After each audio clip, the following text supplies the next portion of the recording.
Olá, estou na Praça Dom Adalto, centro de João Pessoa, capital da Paraíba. Aqui a história do nosso estado se fez, teve início. Nós vamos conversar com o professor de História Felipe Mateus, que vai contar tudo sobre o que aconteceu muitos anos atrás aqui na Praça Dom Adalto. Fica com a gente, o Histórias da Cidade está no ar.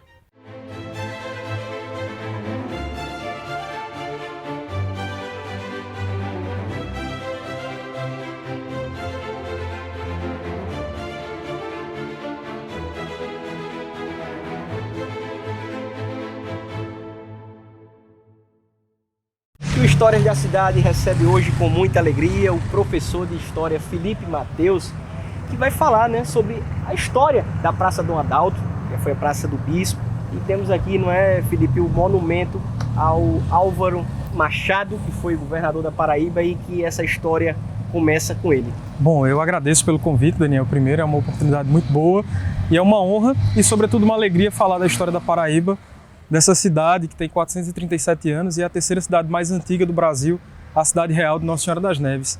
E para falar de duas figuras importantíssimas da nossa tradição, que é o Dr. Álvaro Machado e Dom Adalto, um dos grandes prelados da história do Brasil.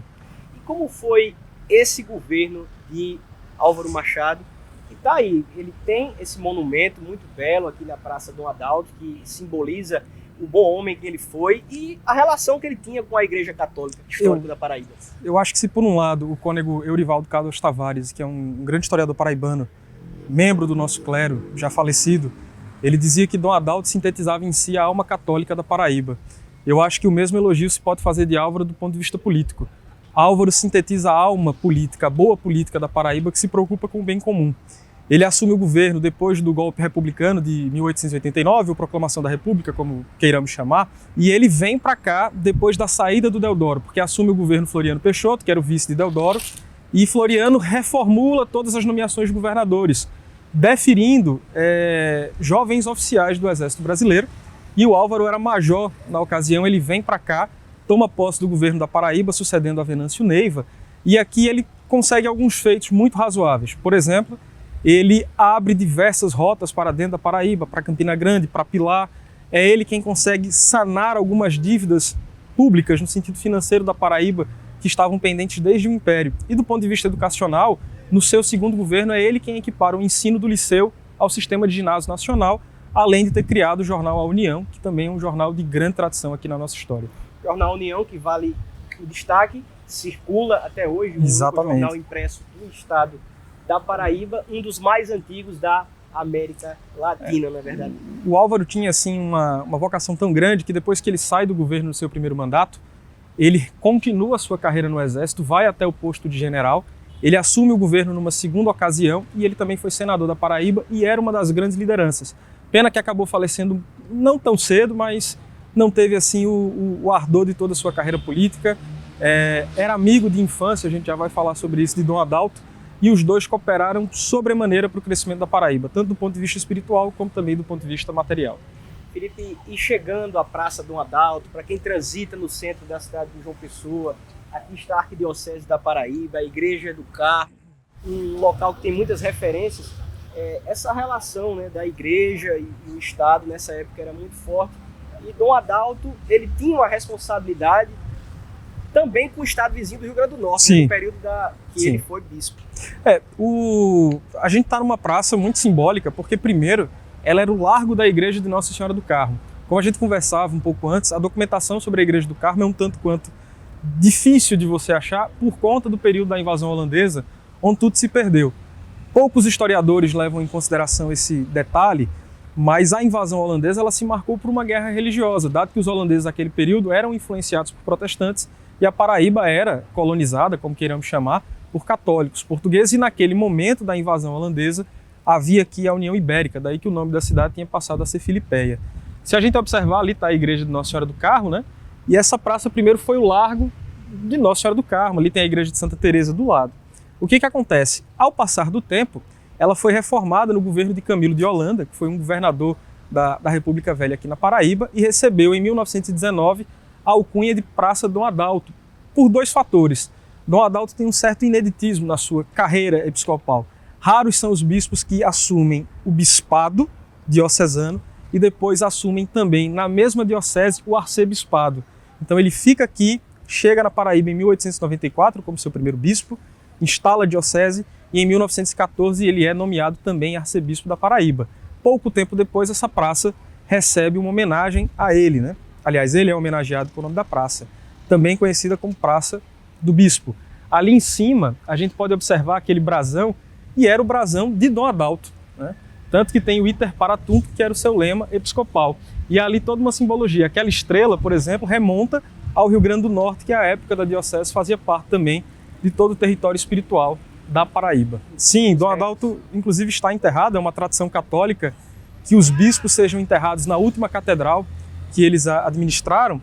E eu lhe diria, Daniel, até assim, você veja, por exemplo, que qual é a primeira instituição de ensino superior da Paraíba? É o Seminário Arquidiocesano ou o Seminário Diocesano.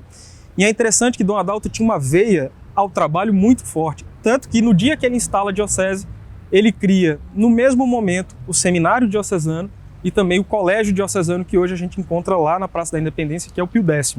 Ambos funcionavam por aqui, mais precisamente na casa do Barão de Abiaí, e depois foram transferidos aqui para o Centro Cultural de São Francisco, que na verdade é o Convento de Santo Antônio. O seminário funciona aí mais ou menos até a década de 60, depois é transferido lá para o Castelo Branco.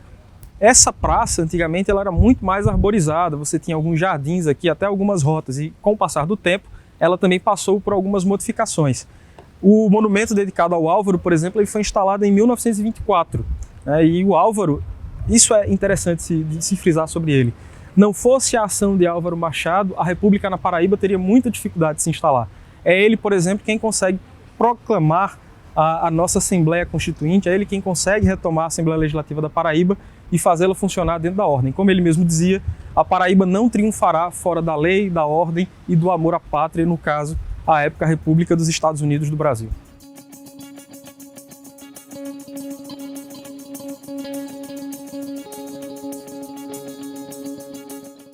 Dom Adalto, ele faleceu no dia 15 de agosto de 1935. Ele tem aí no seu staff, digamos assim, um dos episcopados mais longos da história do Brasil. Ele governou aqui a Paraíba por 41 anos, faleceu em 1935, como eu disse, pouco tempo depois da Revolução de 1930. E eu diria que Dom Adalto deixou assim um legado em praticamente todo o território que ele literalmente administrou. Porque quando a gente fala que era a Paraíba, era toda a Paraíba. Ele administrava daqui do litoral até Cajazeiras e também todo o território do Rio Grande do Norte. Tanto que pouco tempo depois, a primeira diocese que é criada, junto à elevação da nossa diocese dentro da Paraíba, é a diocese de Cajazeiras. Um pouco antes a gente tinha visto ser elevada a diocese de Natal. E Dom Adalto era o metropolita responsável por essas duas províncias eclesiásticas, digamos assim.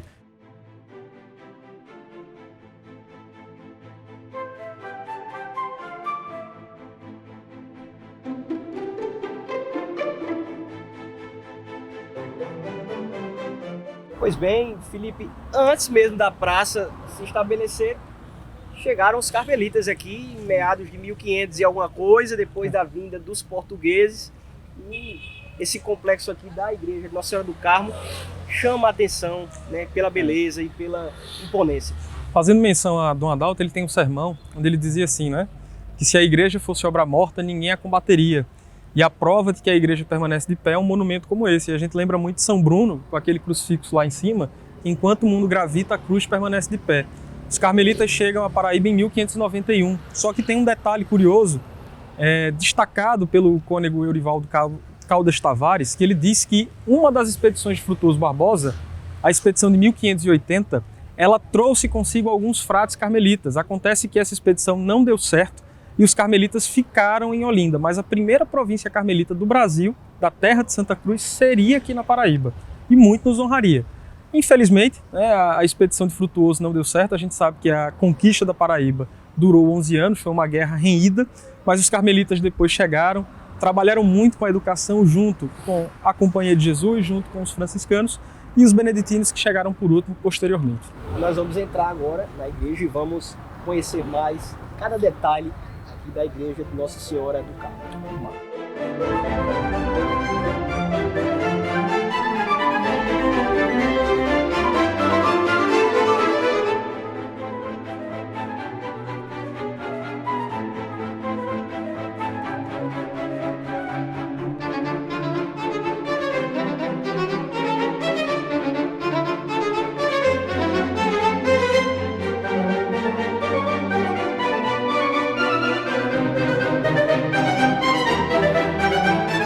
Felipe, nesse passeio pela Igreja do Carmo, observamos, né, a beleza da arquitetura e também aqui os restos mortais dos pais de Dom Adalto, né, que repousam aqui neste mausoléu. Dom Adalto, a gente conversava, é paraibano, de Areia, assim como Álvaro Machado. A mãe de Dom Adalto teve um papel importantíssimo no desenvolvimento da sua carreira eclesiástica.